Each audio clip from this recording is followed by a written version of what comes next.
Ram Ram sir, बहुत बहुत स्वागत है मेरे चैनल कुमारी लक्ष्मी पर। तो आज हम बात करेंगे अपनी भारत की संस्कृति, अपने राजस्थान की संस्कृति के बारे में। एक कवि की कल्पना है कि गांव में कोई बुजुर्ग की मृत्यु हो जाती है तो एक बुजुर्ग कम नहीं होता है, एक आदमी कम नहीं होता है, उसके साथ साथ में कम होती है एक धोती, एक कम होती है एक पगड़ी, एक कम होता है एक कुर्ता। तो कहने का मतलब ये है कि धीरे धीरे जो अपना पहनावा है वो धीरे धीरे कम होता जा रहा है। तो हम आज इसी पर बात करेंगे। तो अपने राजस्थान में एक कहावत है कि बजरंगी साफो मोचे परताओ, आई आदमी की पहचान है, एक बुजुर्ग की पहचान है। तो जो अपने राजस्थान की जो संस्कृति है, जो भारत की संस्कृति है, वो धीरे धीरे धीरे कम होती जा रही है।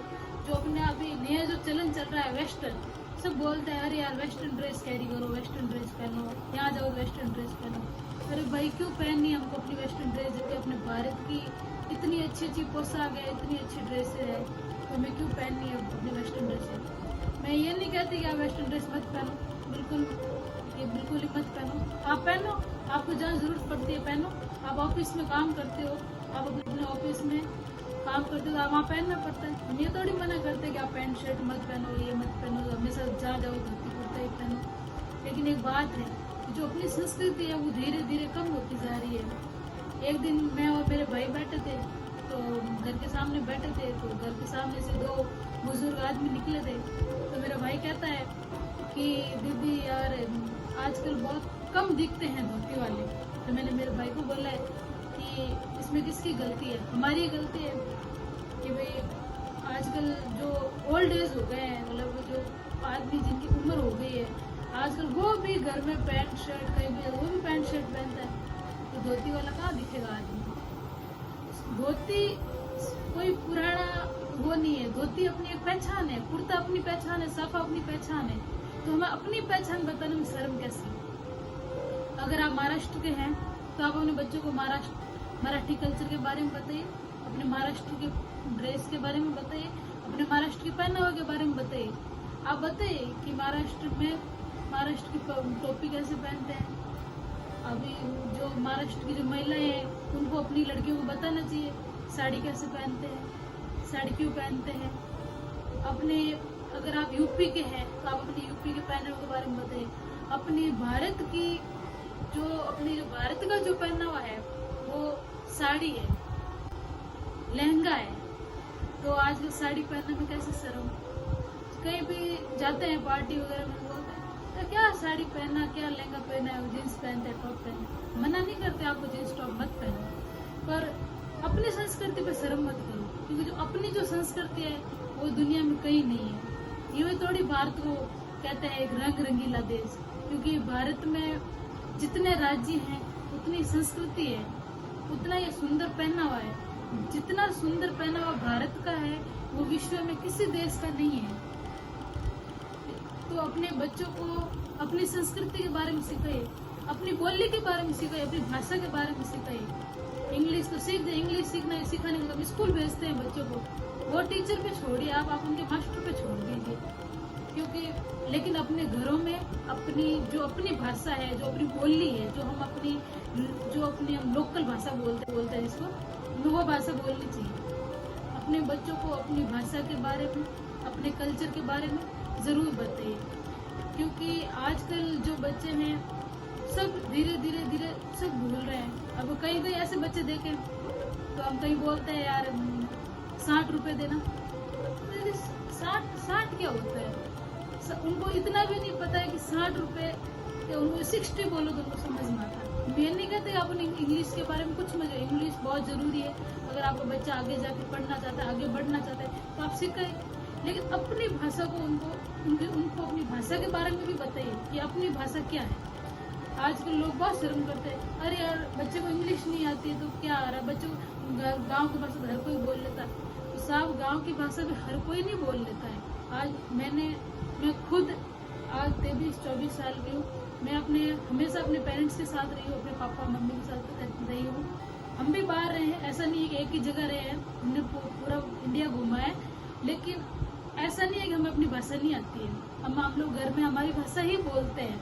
हम अपने मम्मी पापा के साथ हम अपनी मारवाड़ी भाषा ही बोलते हैं। हिंदी बोलते थे, हिंदी तो हम बोलते हैं, तो हम बाहर स्कूल में बोलते हैं हिंदी, तो हमारी चलो मातृभाषा, हम हिंदी बोलते हैं। इंग्लिश सीखने के लिए हम बाहर जा रहे हैं, घर में इंग्लिश बोलने की क्या जरूरत है। आज हम यहाँ इंग्लिश बोलते हैं, फिर हम गाँव जाते हैं, हम जो इंग्लिश बोलते हैं, फिर इंग्लिश सीखने के बाद हम गाँव जाते हैं तो हम अपने दादा दादी या कोई बुजुर्ग आदमी हम उनके सामने इंग्लिश में बोलते हैं, फिर उन्हें समझ में नहीं आता है।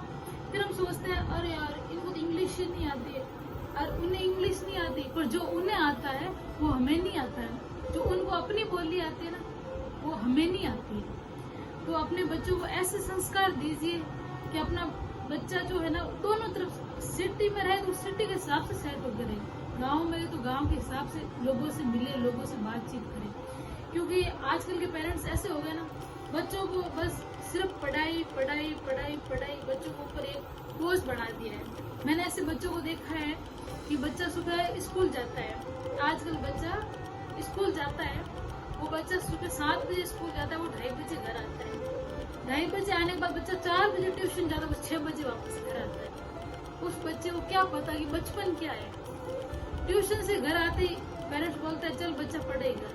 हम ये नहीं कहते कि पढ़ाई जरूरी नहीं है, पढ़ाई बहुत जरूरी है, शिक्षा बहुत जरूरी है, शिक्षा के बिना कुछ नहीं है। लेकिन अपनी शिक्षा के साथ साथ अपने संस्कार, अपनी संस्कृति, अपनी बोली, अपनी भाषा बहुत जरूरी है। तो अपने बच्चों को आप एजुकेशन दीजिए, आप उन्हें शिक्षा दीजिए, आप उन्हें को ऐसा संस्कार दीजिए कि बच्चा अपने जो जहाँ से निकला है, जहाँ बैकग्राउंड है उसका, जो मतलब उसकी जो कल्चर है, उसकी जो संस्कृति है, उसके जो रीति रिवाज है, उसका जो परिवार है, उसके जो दादा दादी है, जो उसके नाना नानी है, वो बच्चा उनको ना भूले, वो अपने संस्कार ना भूले।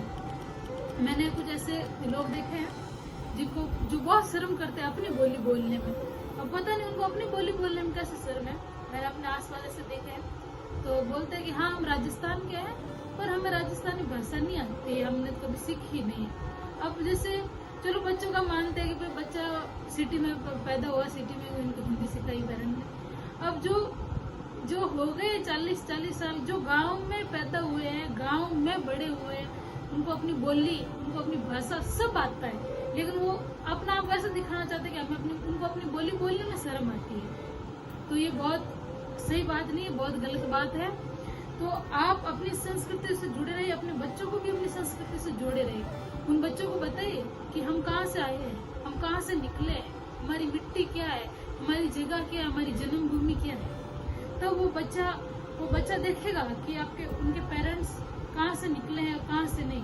तो उस बच्चे को भी एहसास होगा। उस बच्चे को ऐसे संस्कार दीजिए कि आपका अपना बच्चा सफलता की कितनी भी ऊंचाई पर हो, पर अपनी जहाँ से उसने चढ़ाई शुरू की है ना, वो उस चढ़ाई के पहले पायदान को ना भूले। मैंने कुछ ऐसी जगह देखे हैं, कोई फंक्शन होता है, चाहे कॉलेज हो गए, स्कूल हो गए, तो कोई लड़की है सूट पहन के आती है, सूट पहन के आती है, तो दूसरे मजाक उड़ाते, अरे यार इसको तो ड्रेस सेंस ही नहीं पता है, सूट पहन के आ गई। लेकिन जो सादगी सूट में है, जो सुंदरता सलवार सूट में है, वो जीन्स या दूसरे पहनावे में नहीं है। मैं नहीं कहती बिल्कुल नहीं पहनो जीन्स, क्योंकि हम खुद पहनते हैं, पर अपनी एक जगह होती है, पर किसी को उसके पहनावे पे शर्म नहीं करनी चाहिए। कपड़ा ऐसा पहनना चाहिए जिसमें शर्म ना हो, जिसमें अपने माँ बाप को, अपने मम्मी पापा को वो ऐसा ना लगे कि उनकी बच्ची सुरक्षित नहीं है या उनका बच्चा सुरक्षित नहीं है। तो हमेशा अपने बच्चों को ये समझे कि अपना कल्चर क्या है, अपना पहनावा क्या है, अपना त्योहार क्या है। मैं बार एक लाइन इसलिए रिपीट कर रही हूँ, इसलिए दोहरा रही हूँ एक ही चीज को, ताकि अपने जो बच्चे हैं, जो अभी पैदा हुए हैं, जो भी बड़े हो रहे हैं, वो बच्चे धीरे धीरे उनको ये तक नहीं पता है कि हम जिस गांव से निकले उस गांव का नाम क्या है। मैंने ऐसे बहुत बच्चे देखे हैं, अब 23-24 साल मेरे को भी हो गए, मैं अपने पापा के साथ रही हूँ बहुत, पर मैंने बहुत चीजें ऐसी देखी है कि जो बच्चे अभी पैदा हुए ना, उन बच्चों को नहीं पता कि बचपन क्या है। उन बच्चों को ये नहीं पता है कि उनके दादा दादी कौन है, उनके नाना नानी कौन है, उनका गांव कौन सा है। उनका कल्चर क्या है, उनकी संस्कृति क्या है, उनकी राज्य क्या है, उन बच्चों को नहीं पता है। उन बच्चों को सिर्फ इतना पता है कि इंग्लिश में पोएम कौन सी बोलनी है। उन बच्चों को ये पता है कि इंग्लिश में कितने चैप्टर है। उन बच्चों को ये पता है कि बुक्स में क्या दिया है। उन बच्चों को सिर्फ और सिर्फ किताब का ही ज्ञान है, किताब का ही नॉलेज है। लेकिन सिर्फ किताब जो बाहर है ना, वो किताब में नहीं है, और जो किताब में है वो बाहर नहीं है। तो दोनों चीज को संतुलन बनाना बहुत जरूरी है। तो मेरा सबसे यही निवेदन है कि आप अपने बच्चों को आप आगे बढ़े, अच्छी से अच्छी शिक्षा दें, इंग्लिश बोलने सिखाए, सब सिखाइए, और अपने बच्चों को अपनी संस्कृति के बारे में जरूर बताइए, अपने पहनावे के बारे में जरूर बताइए। तभी हमारी संस्कृति जिंदा रह पाएगी, नहीं तो हमारी धीरे धीरे लुप्त हो जाएगी, और इसके जिम्मेदार कोई नहीं होगा, उसके जिम्मेदार हम होंगे। अगर मेरे बोलने में कुछ गलती हुई तो माफ करना, और अगर मेरी वीडियो पसंद आई तो वीडियो को लाइक कर, सब्सक्राइब कर, और आगे से आगे शेयर जरूर करना। धन्यवाद।